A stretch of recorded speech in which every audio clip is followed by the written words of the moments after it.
하나님의 종이라고 해가지고 결국은 창세기에서 또 이 말씀이 싸움이 있었는데 선악을 알게 하는 나무와 생명나무의 두 싸움입니다. 결국은. 그래서 빛은 생명이 빛이지 선악을 아니하는 말씀이 빛이 아니에요. 창세기는 놔두고 요한복음 1장을 한번 잠깐 가서 보시죠.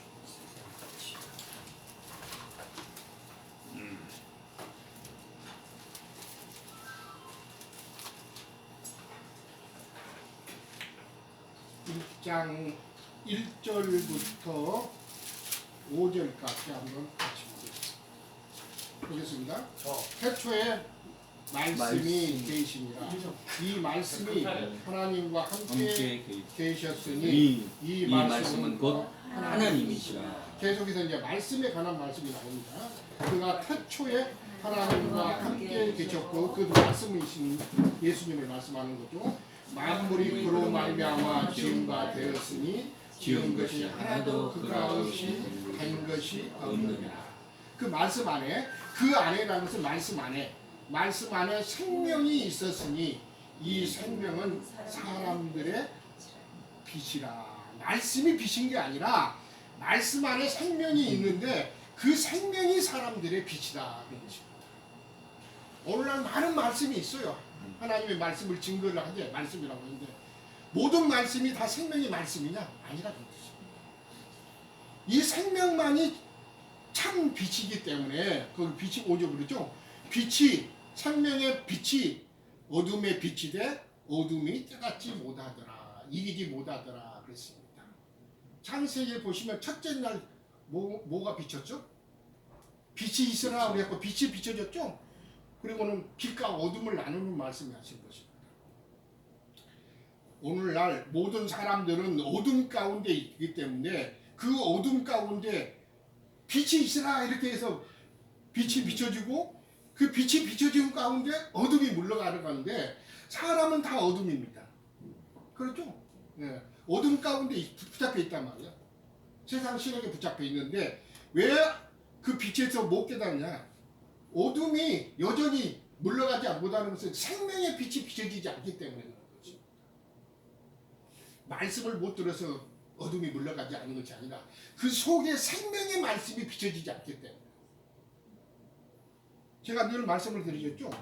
사과나무, 포도나무, 성경에 있는 포도나무, 무화과나무 이렇게 비유로 주님이 말씀하셨는데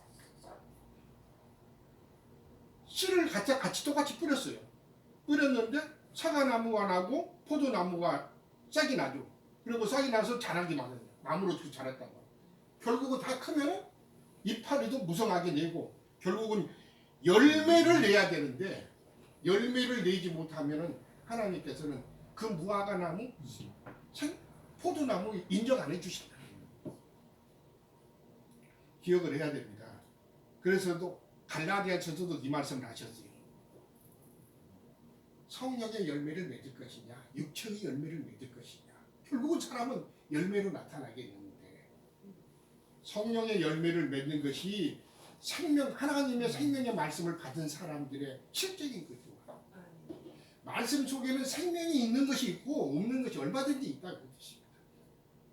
지식은 생명이 그 속에 없어요. 그렇기 때문에 지식의 말씀을 받아갖고는 하나님 앞에 생명의 열매를 못 내는 것입니다. 늘 말씀을 드리지만은 생명은 결국은 생명에 있는 말씀을 받은 사람은 열매를 내기 마련이고 생명에 없는 말씀을 받은 사람은 열매를 산출을 못한다 그런 뜻입니다. 이런 것들을 쭉 기억을 하시고 빛이 어둠에 비쳤다 그래서 속에 어둠이 물러가지 않는 것은 그 속에 생명이 없기 때문에 그런 것입니다. 나중에 가라지와 이제 참 열매와 이게 분별이 되는 것들은 속에 생명의 열매를 내느냐, 속에 있는 자기 속에 생명이 있었다 하면 생명의 열매를 낼 것이고 속에 생명이 없었다 하면 생명의 열매를 못 내는 것입니다. 이것은 뭐 노력한다고 해서 되는 것이 아니고 뭐 고난을 한다고 해서 되는 게 아니라 처음부터 근원을 어떤 것을 받았느냐에 따라서 나중에는 결과로 나타낸다 그런 뜻입니다. 하나님은 열매를 수확하지 그 씨를 수확하는 게 아니에요. 이런 것은 굉장히 중요합니다. 나중에 요한복음 전체는 생명의 말씀에 대해서 전적으로 기록하고 있습니다. 그래서 결국은 에베소서에 있는 말씀도 나중에 어떻게 우리가 지어져야 될 것이고 어떻게 성숙되어야 될 것이냐. 2장 끝에 무리 21절 보시면 에베소도 그의 안에서 그리스도 안에서 건물마다 지체조다 서로 연결하여 주 안에서 성전이 되어가고 이렇게 가고 그 다음에 영 안에서 하나님의 거시할 촉수가 되기 위해서 그리스도 안에서 함께 지어져 가는데 어떻게 나타날 것이냐. 교회 생각이 어떻게 지을 것이냐 이게 중요하지. 교회라는 것은 다 알아요. 교회 생활이 어떻게 나타날 것인가 어떻게 지어져서 어떻게 나타날 것이냐가 영광스러운 교회로 나타날 것이냐 아닐 것이냐 판별이 되는 것입니다. 오늘날 교회에 관한 말씀은 너무나 많이 듣고 우리 주위에 많은 교회들은 산출돼요 사실은. 그러나 제가 1장부터 말씀을 들으시지 하나님이 원하시는 것은 거룩하고 흠이 없는 영광스러운 교회 이걸로 지어져서 이걸로 하나님 앞에 나타날 때 이 교회가 하나님의 배필이 되는 겁니다.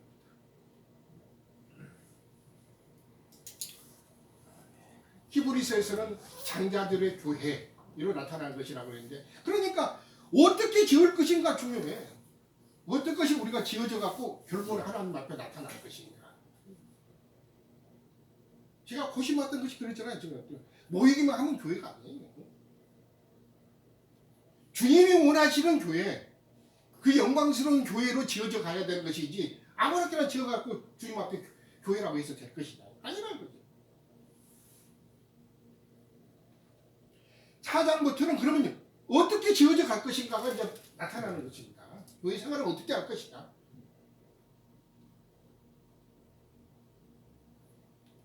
우리가 바벨론에 대해서는 이제 알았어. 아 저것은 바벨론이야. 그러면 이제 우리 나왔는데 거기서 나왔는데 그럼 어떻게 우리는 지어야 될 것이냐.